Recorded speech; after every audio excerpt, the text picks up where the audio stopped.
Hello and welcome to another edition of Fake News with me, Nicholas De Santo. Wherever you are in the world, this bulletin reaches you in your local time.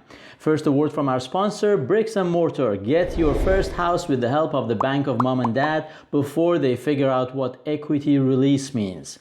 This is a housing market reference for people living in Southeast England. Now, let's see what's been happening in the world since the last time we met. We start in the UK. The race to replace the British Prime Minister has been narrowed down to just two candidates. The next leader of the Conservative Party will be either a British Indian who is not a Conservative or an English woman who is not a Conservative. So once again, the Conservative Party beats the Labour opposition at diversity. An Indian and a woman, none of whom Conservative, to lead a party called Conservative. It doesn't get more diverse than that. Of course, the outgoing British Prime Minister Boris Johnson was forced to step down by 50 of his own cabinet members who resigned. The most high-profile resignations, the Health Secretary and the Finance Secretary. So Sajid Javid, the Health Secretary, presiding over a healthcare system where it now takes 2 billion years to see a doctor. It is now more likely for Israel and Palestinians to see peace than for Britons to see their doctor. It is easier to get an audience with the Queen than an appointment with your doctor. And this guy forced Boris Johnson out because he thought he would make a better Prime Minister.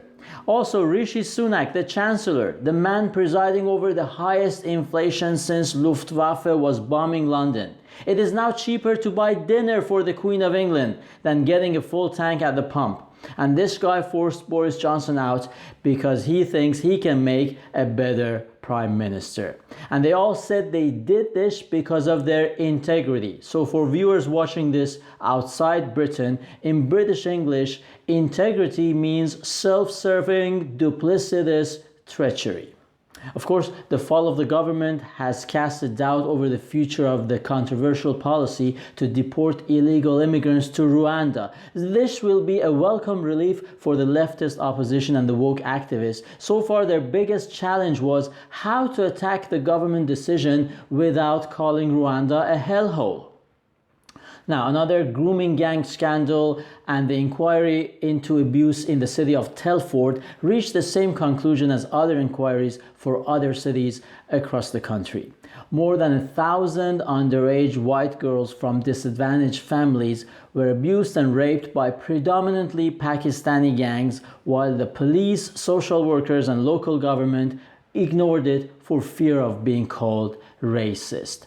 The report reached two other major conclusions.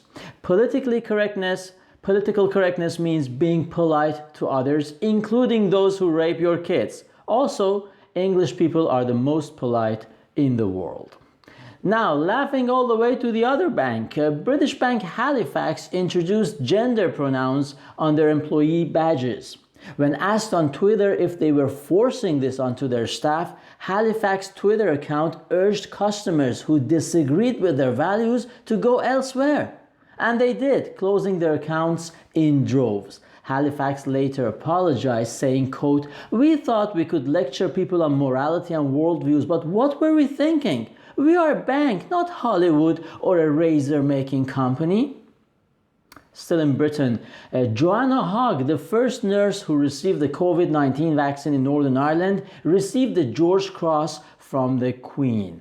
Man, they really cast a doubt on the safety of the vaccine when they start giving you medals for taking it. So to recap, in this country, this is how it works. You bomb the German Reich in a rickety plane, you get a medal. You ran into a building in flames to save a kid, you get a medal. And you agreed to get a totally safe vaccine, you get a medal too. I mean, some of these jokes write themselves. Excuse me. By the way, where is my medal? I must say, I got 2 doses of the vaccine, but I refused to get the booster because I was afraid that Paul Joseph Watson would never talk to me again. Now, last week, Britain experienced a major heat wave, as other people in other countries call it summer. British government had an emergency COBRA meeting over the heat wave. A spokesman for the cabinet said, "We could have had an emergency meeting about thousands of underage white girls raped in 10 cities over a decade, but we didn't want to come off as rude to any Pakistani gangs. Also, those girls were English and not Ukrainian, so not a priority of Her Majesty's government." Now, international news, heated reactions and debate continue in the aftermath of the landmark decision by the US Supreme Court, which overturned Roe v. Wade. In other words, declared there is no constitutional right for women to have abortions. The decision has been described as a setback for women who want to kill their babies, but as a huge victory for unborn babies who don't want to get killed. Yes, it's a huge victory for babies who want to live on God's green earth. Now, several corporations, including Disney, announced they will be paying for their female employees' travel expenses so they can get to those states which allow abortions.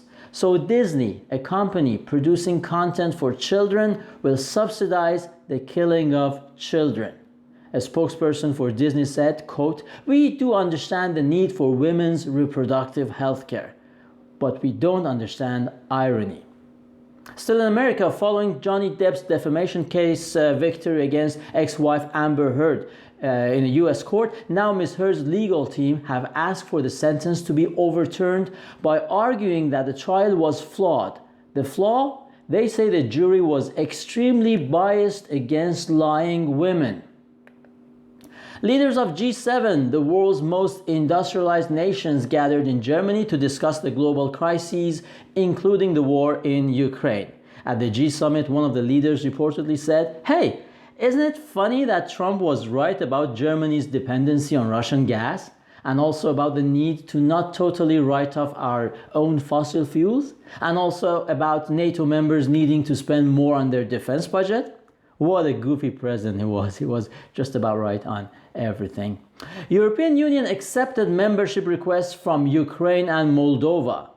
Moldova, the poorest nation in Europe, just like Ukraine, has parts of its territory under control by a pro-Russia, self-proclaimed unrecognized republic. The president of EU Commission, Ursula von der Leyen, said, quote, "By accepting candidacy from Ukraine and Moldova, we are sending a clear message. The message, even if your country is corrupt and has undefined, insecure borders, and until 25 minutes ago we considered it a threat to the stability of the EU, we now want you in just to spite Vladimir Putin." Back in Britain, the air travel chaos continues for thousands of people in the UK as hundreds of flights get cancelled on short notice across the nation due to staff shortages. A spokesman for EasyJet airline company said they intended to consolidate their flights over the summer. You see, here they're using the word consolidate in a rare sense of the term, which means cancel. So by cancelling a lot of flights, they make it less likely for the remaining flights to be cancelled. Ironically, the crisis has been caused by airline companies and airports consolidating a big number of staff over the lockdowns, which in turn led to the consolidation of food on their tables and in their fridges. EasyJet said they were sorry they couldn't deliver, quote, "the standard that some customers had come to expect from us." You see, the British have a subtle way of insulting you even when they are apparently apologizing to you. The standard the customers had come to expect from them. Yes, these cheeky customers who have paid for a service in advance and in full and now expect to receive that service on the day stipulated in the contract. Can you believe these guys? Now, a high court in France has endorsed the ban on burkinis in public swimming pools. Burkini, of course, a mix of burqa and bikini, is the swimwear that covers the body head to toe. Human rights activists describe the ban a setback for practicing Muslim women who like swimming and for unattractive women in general. The Association of Muslims in France thanked the court. They said, "Bikini or burkini, we just prefer our women to stay home and make tahini." Still about France, a stolen Banksy graffiti commemorating the Islamic terrorist attack on Bataclan Theatre in Paris has been found and returned by the Italian police to the French authorities. 8 people were arrested in relation to the theft. They have all been charged with committing acts of vandalism against glorified vandalism. Yeah, that's right. Banksy is an overrated, glorified vandal. And if you don't agree with that statement, you are welcome to close your Halifax bank account, okay? In Norway, 2 victims of an Islamic terrorist attack on a gay bar were commemorated. A ceremony was held at Oslo Cathedral, which was decorated with rainbow flags. Norway's Prime Minister Jonas Gahr Støre said, "We will not allow hate to stop us from having a tolerant society. Also, we will not allow Christianity to stop us from having rainbow flags in our churches or having gay priests celebrating gay weddings in our churches." And now sports. So Wimbledon tennis tournament came to a close, and last year's finalist Matteo Berrettini was heartbroken as he had to withdraw from the tournament due to mild COVID. In a statement, the Italian said, "First of all, thank God for that vaccine. If I hadn't taken the vaccine, I might have caught COVID, just like now that I've caught COVID. And now, with a heavy heart, it is the right thing to withdraw to protect fellow elite athletes who are at the peak of their physique and have also had the vaccine. Once again, thank God for that vaccine."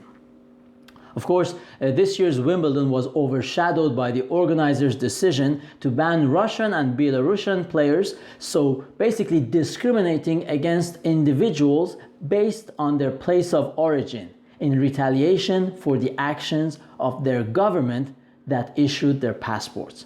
Critics said this was a textbook definition or example of racism. But the organizers also offered hundreds of free tickets to Ukrainian refugees to watch the games for free.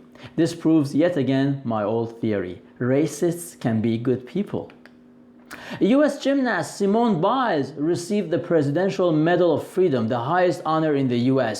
Simone Biles, if you don't remember, was a gymnast who pulled out of her events at Tokyo Olympics, costing her team the gold. She cited mental health problems then as a reason for the last-minute pullout and was promptly and profusely praised as a hero for raising awareness on social health.